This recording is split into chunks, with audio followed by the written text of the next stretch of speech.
ప్రతివాడు స్టేజ్ ఎక్కేసి ఆడపిల్ల ఇలా ఉండాలి అలా ఉండాలి. మీరు ఎప్పుడు చెప్పడానికి ఆడపిల్ల ఇలా ఉండాలండి? బతకనియండి. ఏ మగవాడితో సమానంగా బతికే హక్కు లేదా ఆడపిల్లలకి? ఏ వాళ్ళకి నచ్చిన డ్రెస్ వేసుకునే హక్కు లేదా? చూడండి అక్కడ ఏముందో మీకు చేసి. ఇప్పుడు మళ్ళీ చెప్తున్నా, ఆడదాన్ని అవమానించిన ఏ ఒక్కడు కూడా బాగుపడలేదు మన పురాణాలు ప్రకారం. ద్రౌపదిని నాకు అర్థం కాలేదు సార్. నడి సభలో అవమానించిన ప్రతి కౌరవుడు సర్వనాశనం అయిపోయాడు, ఇంక్లూడింగ్ భీష్మాచార్యుడు, ద్రోణాచార్యుడు సహా. ఇప్పుడు జనాలందరూ మాట్లాడముచ్చడం ఏంటంటే శివాజీ గారు మాట్లాడింది తప్పు, నాగబాబు రేటు, అనసూయ రేటు.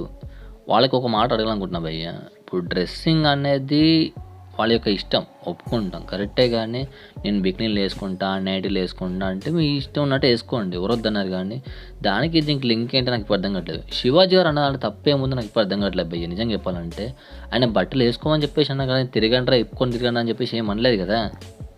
ఒక అమ్మాయి చీర కట్టుకుంటే అందంగా ఉంటుందని చెప్పేసి ఆయన అన్నాడు, ప్రకృతితో పోల్చాడు. అందరూ అలానే అన్నారు తప్ప అక్కడ బూతు పదాలు, సామాన్లు అన్న పదాన్ని మీరు ఒక పెద్ద రచ్చలా చేస్తున్నారు భయ్య. రీసెంట్గా చికిరి చికిరి సాంగ్ అనుకుంటా కదా భయ్య, రామ్ చరణ్ గాంధీ. ఆ పాటలు మొత్తం అమ్మాయిది బూత్లో ఉన్నాయి కదా భయ్య, దాని గురించి ఎందుకు మాట్లాడలేదు? ఈ అన్న మాట మాత్రమే ఎందుకు తప్పు అంటున్నా ఇప్పుడు అర్థం కావట్లేదు భయ్య. అటు నాగబాబు అంకుల్, అనసూయ ఆంటీ, ఈ నానేసిన బొగ్గాడు, వీళ్ళందరూ వచ్చేసి శివాజీ గారిని ఏదో పెద్ద నేరం చేసినట్టుగా క్రియేట్ చేస్తూ ఉన్నారు. నచ్చలే భయ్య, కరెక్ట్ కాదు. ఒక అబ్బాయి తన యొక్క వ్యక్తిత్వాన్ని తెలియపరచాడు, అంతకంటే ఇంకేం లేదు. ఇలా అనుకుంటానని చెప్పేసి అన్నాడు కానీ ఇలా అంటారని చెప్పేసి ఏం అనలేదు కదా. కోర్స్ మీరు కూడా అనుకుంటారా అనుకోరు, మీరు ఆలోచించండి భయ్య. ఒక అమ్మాయి చీరలో వస్తే ఎంత బాగుందిరా అని చెప్పేసి అంటూ ఉంటావు. అదే ఒక అమ్మాయి బిక్నికి పైన రోడ్డు పైన వస్తే ఎలా ఉంటుంది మీరే ఒకసారి ఆలోచించండి, ఎంత దరిద్రంగా ఉంటుంది. నాబాబు గారు ఒక మాట అడుగుదాం అనుకుంటున్నాను. ఒకవేళ మీ కూతురు నిహారిక మీ దగ్గర నడి రోడ్డు పైన బికినీ వేసుకొని తిరుగుతూ ఉంటాం, మీకు ఎలా ఉంటుంది మీరు చెప్పండి. మీరు దాన్ని ఒప్పుకుంటారా మోడర్న్ డ్రెస్ అని చెప్పేసి? మీరే చెప్పండి. ఫారెన్ కల్చర్లో ఇవన్నీ కామనే కదా భయ్య. మనం కూడా ఇక్కడ బికినీ వేసుకొని తిరుగుతాం అందరం కలిసేసి. అబ్బాయిలు కూడా కట్రా వేసుకొని తిరుగుతూ ఉంటారు రోడ్డు పైన భయం లేకుండా. అప్పుడు బాగుంటుంది జనాలకు చూడడానికి కూడా. దరిద్రంగా ఉంది కదా. ఒకసారి మీరు ఆలోచించండి, మీరు అన్న మాటలు మీకు రైట్ అనిపిస్తుందో రాంగ్ అనిపిస్తుంది అనేది. మీరు ఒక హోదాలో ఉండి ఈ విధంగా మాట్లాడితే కరెక్ట్ కాదనేసి నేను అనుకుంటున్నాను. తప్పు అనుకోకండి సార్, ఇది కరెక్ట్ కాదని చెప్పేసి నాకు అనిపిస్తున్నమాట. శివాజీ గారు అన్న మాటలు తప్పైతే కాదనేసి నా అభిప్రాయం. ఆయన అన్న మాటలకు క్షమాపణ చెప్పడం కూడా జరిగిపోయింది. కానీ దీన్ని ఇంత పెద్ద రచ్చ చేయడం అయితే నాకైతే కరెక్ట్ కాదనిపించింది. ఒక అమ్మాయికి స్వేచ్ఛ ఇవ్వడం అంటే చిరిగిన బట్టలు వేసుకొని రోడ్లపైన తిరగడం కాదు భయ్య. వాళ్ళు నచ్చింది చేయడం, వాళ్ళ జీవితంలో నేను కోరుకుంటా సాధించడం, అది స్వేచ్ఛ అంటే.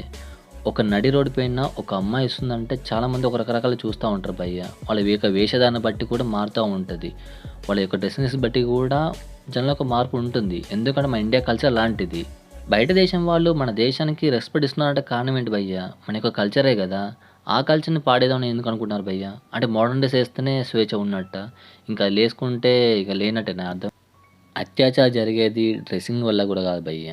వాళ్ళ యొక్క బిహేవియర్, వాళ్ళ పుట్టిన పెరిగిన విధానం, వాళ్ళ యొక్క మైండ్ సెట్, వాళ్ళ యొక్క పెంపకం, ఇవన్నీ వాళ్ళని డిసైడ్ చేస్తుంది.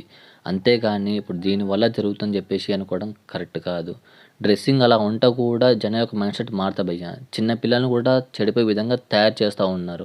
ఇప్పుడు చూపించాల్సిన అవసరం ఉంది భయ్య. ఎవరు చూపించారు నాకు అర్థం కాగలుగుతాను. మీ యొక్క బాడీ ప్రతి ఒక్కరు చూపించాల్సిన అవసరం ఉంది భయ్య. దీనివల్ల వచ్చి మీకు లాభం ఏంటి? ఇప్పుడే ఒక మాట చెప్పండి, మీరే చెప్పండి.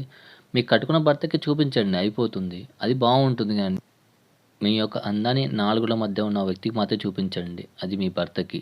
కానీ నలుగురు చూపించడం అవసరం లేదు భయ్య. దీనివల్ల వచ్చి మీకు రూపాయి లాభం లేదు.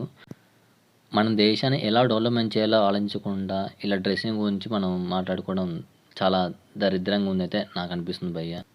అంటే కొంతమంది చెప్పాలనుకుంటుంది ఏంటంటే భయ్య, అంటే డ్రెస్సింగ్ గురించి పోరాటం చేయకుండా మీ జీవితం గురించి పోరాటం చేయండి.